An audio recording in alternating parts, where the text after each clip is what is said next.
Hi, it's Brian Shannon from AlphaTrends.net. It is Wednesday, about midday, the 15th of October. I wanted to take a look at the market here, looking at the NASDAQ 100.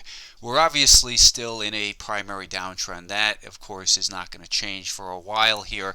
We still have the declining 50 and 200-day moving averages. Looking at a couple different time frames here. First of all, let's look at this 30-minute time frame.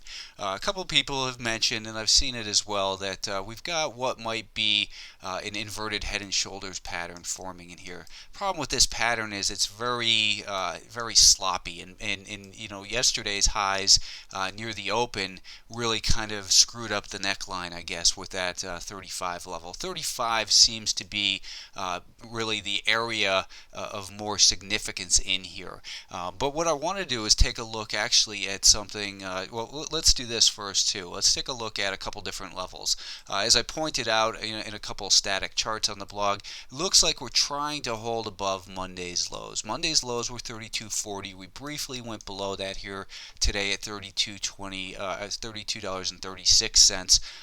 And the next level that I thought would be of interest to a lot of participants would be the retracement level that we have seen from Friday afternoon's low to yesterday, that is Tuesday's high that was achieved early on. Now this here on the Fibonacci, of course, here we've got, this is the entire range. This is the 38.2% retracement right here. Then we've got a 50% retracement, which coincides with that 5-day moving average. And then we've got the 61.8% retracement right around $32 a share.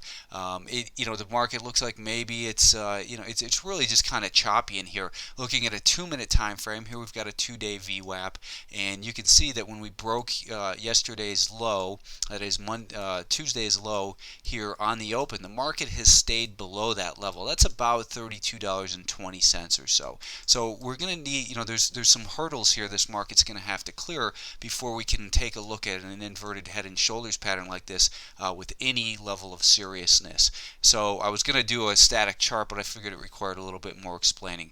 Today and yesterday, we're still clearly in a downtrend.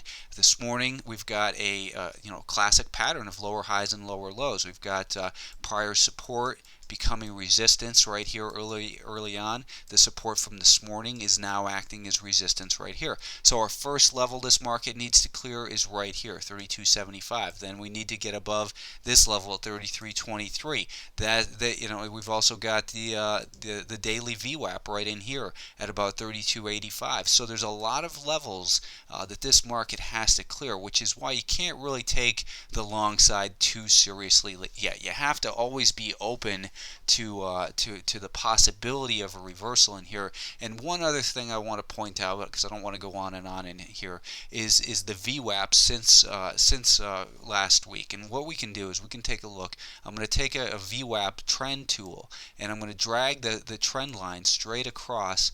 We'll start it right here, and you can see the line right up at about 33.5. I'm going to drag my pencil more to the left, and you see that level going up and down. I'm not changing that. That changes automatically as it calculates more price and volume data. So what we're looking at right now is right here. If I just drop it right there. So basically, from about this point from last Thursday, when this market really began to break down and continue to break down Friday, so from Thursday afternoon through today, right now, the average price that the Qs have traded at is right here at about 32.48. So that's some reason to think that maybe we're getting a little bit of support in here. That's why we have to take it seriously, that if you're short, you have to have it makes sense to be short. We're in a downtrend.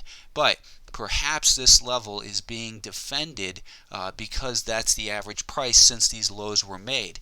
The other way to look at it, though, is breaking back below this area could really put the sellers back in control. You would have a real give up from the bullish participants who've been involved on the long side, and we could flush them out right down to these lows and perhaps create a lower low. So a lot of risks remain in the market. It's, you want to look for reasons to be bullish, but when you look at price action, it tells you that clearly the trend remains lower, but there's reasons to think that if it reverses, that we could get another very powerful rally like we did on Friday, and then it led into Tuesday as well. So bottom line is, it's a hair trigger environment, and you have to be very careful.